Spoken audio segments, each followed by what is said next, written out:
Hello guys, আপনারা সবাই কেমন আছেন? তো হচ্ছে এই যে রমজান মাসে রান্নাবাড়ি আসলে এই কি রান্না করছি ভাবলাম যে একটু আপনাদের সঙ্গে শেয়ার করি। তো রান্না ফার্স্টে দেখায় এই যে আজকে রান্না করতেছি ওস্তা আমার হাজব্যান্ডের জন্য।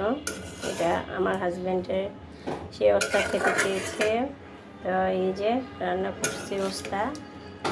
আর রমজান মাস আসলে মুখে সেরকম একটা রুচিও থাকে না বিশেষ করে।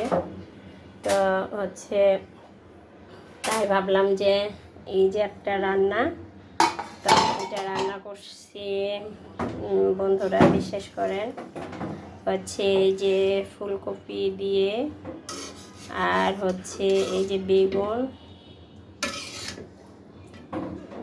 বেগুনগুলো আমার হচ্ছে অনেক ভালো ছিল, হচ্ছে ভেঙে গেছে। যাই হোক, এই যে আলু, এই যে আলু, আর এই যে দেখেন গরু মাংস, এই যে গরু মাংস।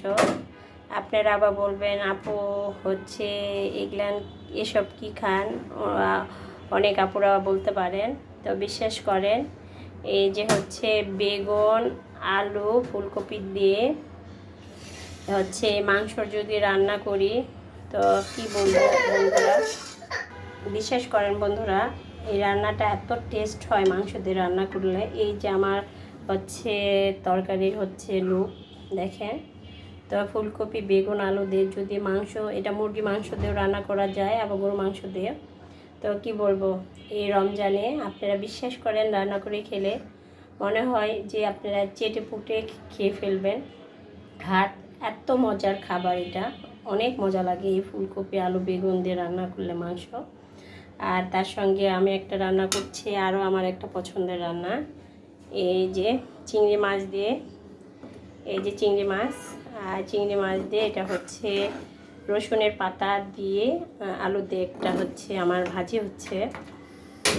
তো ভাবলাম যে শেয়ার করি, হচ্ছে রমজান মাস যেহেতু আসলে সবাই চিন্তা করে যে বলে যে এটা খেতে ইচ্ছে করে না, ওটা খেতে ইচ্ছে করে না।